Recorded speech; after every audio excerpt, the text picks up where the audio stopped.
Hello everybody and welcome to Meals with Megan. Now this will be a recurring segment on my channel, so please stay tuned for more. But tonight we are going to be starting off with some horchata. We found a recipe that we like online. It sounds fairly simple, so let's go ahead and get into it. All right, I have all of our ingredients that we will be needing right here behind me. And the first step is to boil 4 cups of water. We will be using 2 cinnamon sticks and 1.5 cups of rice. Now that needs to be a long grain rice here, and jasmine works well.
Okay, I am holding the 2 main ingredients for our dinner tonight, that being cauliflower and cabbage. So we are going to make cauliflower steaks. If we can get a big enough steak out of this, it's quite tiny. If not, that's okay. We'll just use the little florets, and a cabbage slaw. And I'm thinking we're going to whip up a mustard and Worcestershire base to toss the cabbage in.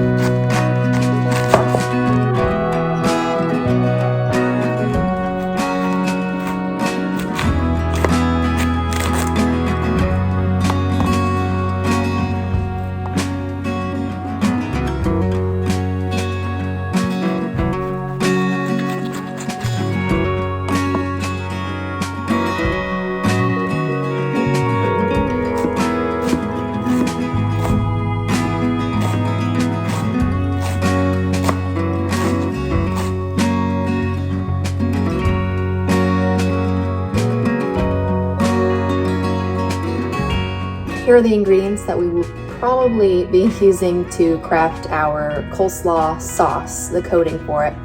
Now, normally when we cook, we don't really follow recipes. We just kind of use our chef's intuition and throw something together. So this is what we're working with today, and we'll do a lot of taste testing just to make sure that we like it.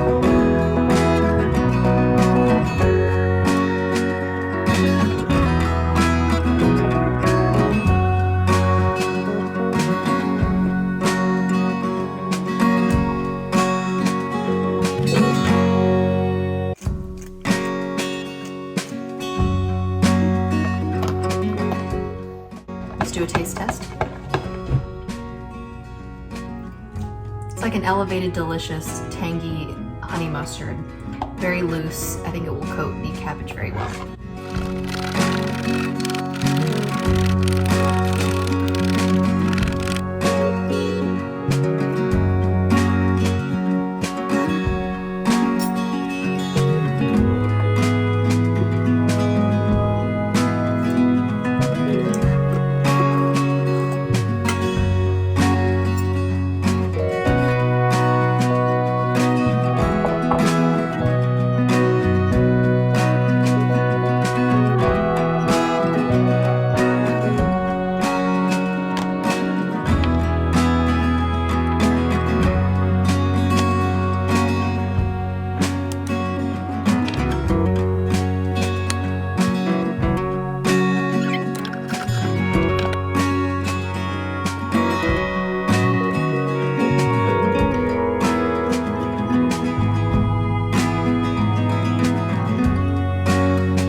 right, it is now time to continue with our horchata, and I'm very excited to give it a try.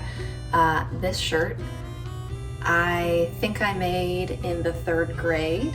Mom, if you're watching, let me know if I made this in the 3rd grade or the very first tie-dye shirt I ever made, if it's this one. But look how well it's held up. Still nice and vivid and vibrant. But anyways, let's get on with the recipe.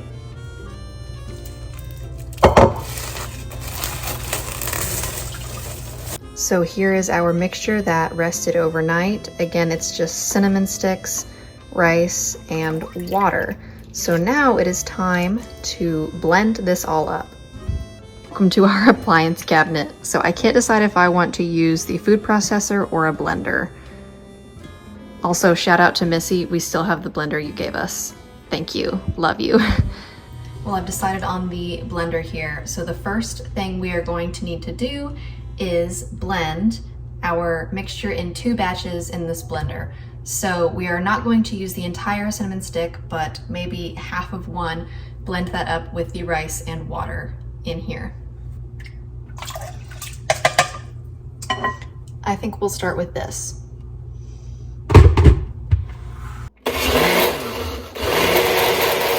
All right, I've had the blender going for about 3 minutes, and this is what we have ended up with. All right, now we are going to strain this mixture through here.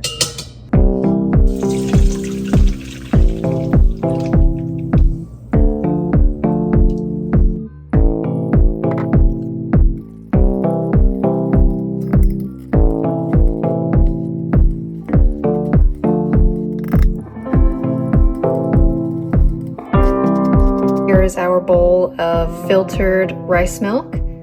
And here is what was left over, the pulp and the cinnamon. Now I also recommend straining this through a cheesecloth, and I can confirm that it is still too grainy. There's a fine grit to it that needs to be strained out. So we don't have cheesecloths, but I'm going to use a very clean towel and try my best to get out all of the fine granules.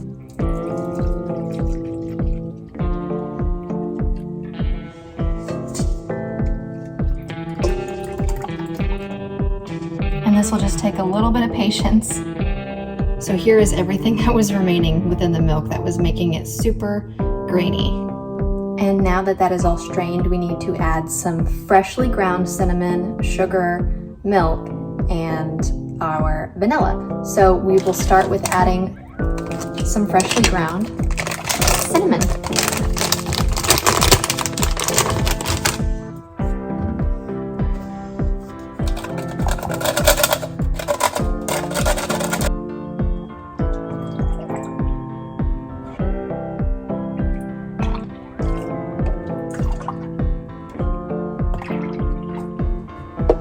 I'm just going to eyeball 2 teaspoons of vanilla.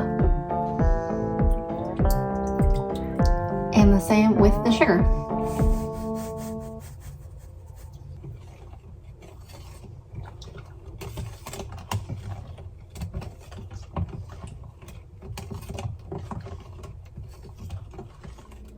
Tonight's meal is going to be a Korean style sushi roll, and the Korean aspect of that being the kimchi that you see over to the right. So I've laid out all our ingredients that we will need to go into the sushi roll, that being the nori, which is the seaweed, some eggs, cucumber, carrots, our rice, and again, our kimchi. Let's get started. So here we're using Calrose rice, which is a short grain rice. You generally want to use a short grain rice for anything that requires the rice be sticky, like sushi, or rice balls, or kimbap. So that's what we're going to use for our nori rolls today. So we want to make some sticky rice so that it does stick to the seaweed. So we've got our rice, we've got a measuring cup, we've got our rice cooker pan. I'm going to end up doing about 3 cups of rice. We only need about a cup and change for the nori rolls itself. But I want some extra to do some fried rice tomorrow.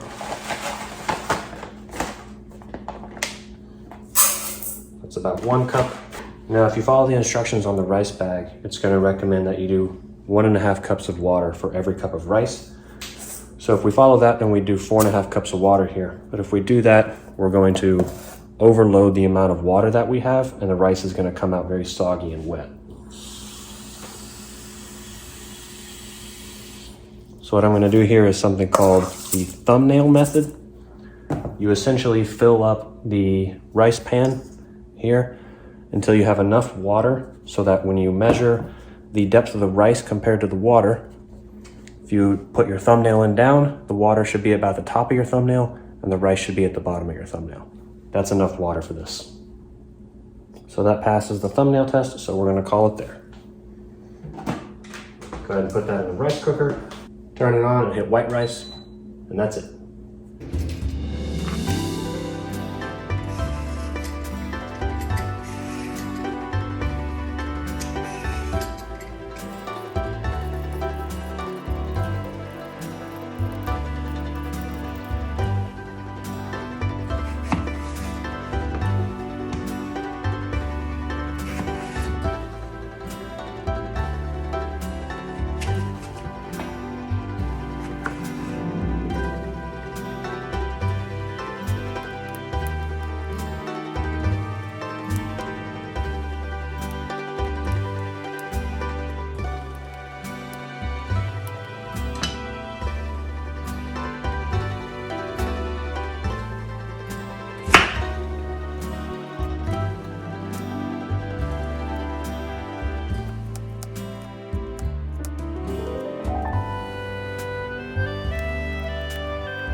Well, are you guys having fun yet? For tonight's meal, we are actually going to go and get takeout from Ono Grinds. That's a Hawaiian place, and we're going to grab some poke bowls.